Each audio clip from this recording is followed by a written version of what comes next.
Olá, meus amigos do canal Retorno da Glória. Que o nosso bom Deus conceda o dom do Espírito Santo a cada um de vocês. Amém? Bom, meus irmãos, nesse tempo pós-moderno, nós vimos muitas palavras realmente importantes perderem o seu valor e até mesmo passarem a ter um sentido diferente do que tinham antigamente. E uma dessas palavras que sofreram tais alterações é a palavra amor, a qual se degenerou em um complemento de músicas de todas as vertentes rítmicas e que serve para descrever um desejo pervertido ou um sentimento que, tão rápido como as aspirinas efervescentes se dissolvem na água, o amor de hoje também se dissolve em questão de poucos meses. E amigos, infelizmente, esse processo de degeneração das palavras e mudança de sentido das coisas também afeta tudo quanto está relacionado ao cristianismo da nossa época, a ponto do próprio adjetivo cristãos se resumir a apenas um grupo de pessoas que acreditam em Cristo, em vez de um grupo de pessoas que imitam Cristo em todos os seus pormenores. Irmãos, acontece que depois da grande decepção de 1844, o movimento adventista passou a compreender algumas coisas que o movimento milerita não compreendia. E em 1863, após compreendermos sobre o juízo investigativo no céu, a brevidade da volta de Jesus após 1844 e a eterna vigência da lei de Deus, o movimento adventista passou a ser oficialmente uma corporação religiosa e foi adotado o nome de Igreja Adventista do Sétimo Dia. E esse nome, meus amigos, deveria ser para o mundo e também para nós uma constante pregação de qual é a visão bíblica dessa igreja. Bom, o tempo se passou e, semelhantemente a como as palavras e termos vão perdendo seu sentido, para nós, o nome Adventista do Sétimo Dia hoje apenas se resume ao grupo que espera a volta de Jesus e que guarda o sábado. Contudo, o que Deus realmente queria que nós e também o mundo compreendêssemos a partir desse nome? Diz o Espírito de Profecia: foi-me mostrado o modo por que o povo remanescente de Deus obteve seu nome. Duas classes de pessoas me foram apresentadas. Uma abrangia as grandes corporações de cristãos professos. Esses transgrediam a lei divina, inclinando-se diante de uma instituição papal. Observavam o primeiro dia da semana em vez do sábado do Senhor. A outra classe, posto que pequena em número, tributava obediência ao grande legislador. Esses guardavam o quarto mandamento. Os aspectos peculiares e destacados de sua fé são a observância do sétimo dia e a expectativa da volta de Cristo nas nuvens do céu.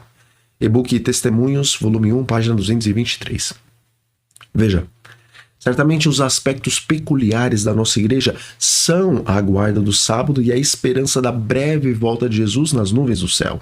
Contudo, ao Deus mostrar para sua profeta o porquê ele inspirou esse nome para o seu remanescente, o Espírito de Profecia nos diz que, enquanto um grupo transgredia a lei divina e se inclinava a uma instituição papal, o outro grupo tributava obediência ao legislador.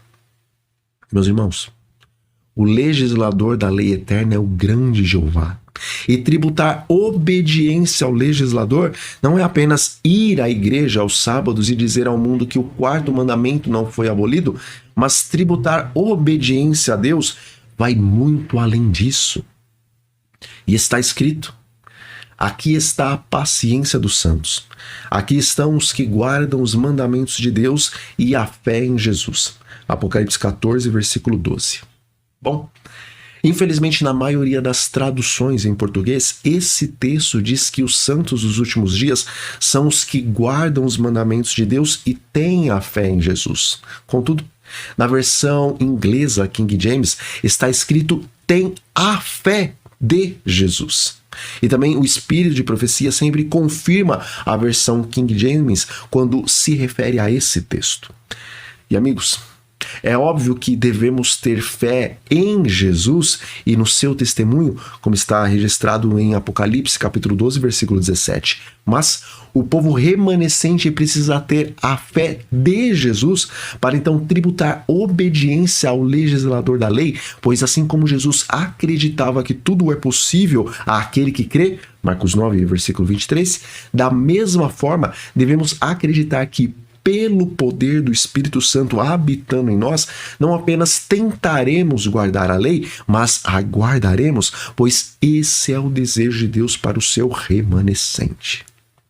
Veja, é bíblico que, mesmo após nossa conversão, ainda pode acontecer que venhamos a ceder à tentação e cair em pecado, porque está escrito: meus filhinhos, estas coisas vos escrevo para que não pequeis, e, se alguém pecar, temos um advogado para com o Pai, Jesus Cristo, o justo. 1 João 2, versículo 1. Contudo, a mesma Bíblia também diz que ceder à tentação não é uma regra, pois as palavras do apóstolo Paulo são estas: não vos sobreveio tentação que não fosse humana, mas Deus é fiel e não permitirá que sejais tentados além das vossas forças. Pelo contrário, juntamente com a tentação vos proverá livramento, de sorte que a possais suportar. 1 Coríntios 10, versículo 13. Veja, o apóstolo João está com as suas palavras direcionando a mente do povo em ter fé no testemunho de Jesus, pois ele está apontando Cristo como nosso advogado pelo fato desse ter verdadeiramente vindo a esta terra e vivido uma vida imaculada, tomando sobre si os nossos pecados e também ter sacrificado-se em favor do pecador. Mas, diferente do apóstolo João, o apóstolo Paulo, em suas palavras, está nos dizendo para termos a fé de Jesus, pois Jesus acreditava que pelo poder de Deus não havia tentação que não fosse humana, mas que todas poderiam ser resistidas pelo poder que Deus providenciava aos seus filhos para vencerem a tentação. E sendo assim, ser um adventista do sétimo dia é muito mais do que ir à igreja aos sábados, mas ser um adventista do sétimo dia é guardar todas as leis do legislador pelo mesmo Espírito que habitava em Cristo, provando assim diante dos homens que não apenas por palavras, mas também por ações, que a lei de Deus é santa, boa, justa e perfeita.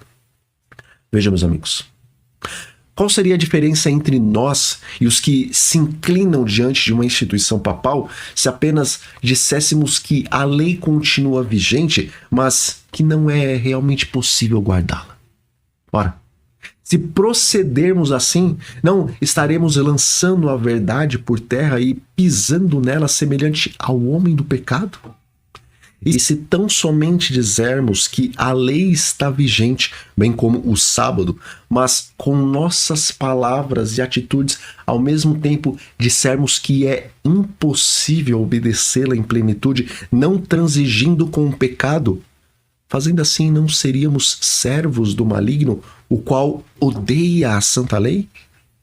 Bom, diz o Espírito de Profecia: não vos assenteis na poltrona de Satanás, dizendo que não adianta, que não podeis deixar de pecar, que não há em vós poder para vencer. Não há poder em vós, separados de Cristo, mas tendes o privilégio de ter Cristo permanentemente em vosso coração pela fé, e ele pode vencer o pecado em vós quando com ele cooperardes. E-book Nossa Alta Vocação, página 71. Bom, como adventistas do sétimo dia, nós não apenas devemos apontar para a vigência da lei, mas nós verdadeiramente devemos obedecer essa lei, pois assim vindicaremos o caráter de Deus diante de todo mundo. E ao vindicarmos o caráter de Deus, caráter esse que é apresentado na Santa Lei, então realmente estamos nos preparando para a volta de Jesus nas nuvens dos céus e para a glorificação. E diz o Espírito de Profecia: Cristo aguarda com fremente desejo a manifestação de si mesmo em sua igreja. Quando o caráter de Cristo se reproduzir perfeitamente em seu povo, então virá para reclamá-los como seus. E-book Parábolas de Jesus, página 69. Bom, Resumidamente, ser um adventista do sétimo dia diz respeito a guardar o sábado e aguardar a volta de Jesus. Mas, no sentido mais profundo do nome dessa igreja, ser um adventista do sétimo dia é guardar os mandamentos de Deus semelhantemente a como Jesus os guardava e formar um caráter tão semelhante ao de Cristo que o Senhor possa vir para nos reclamar como a sua propriedade.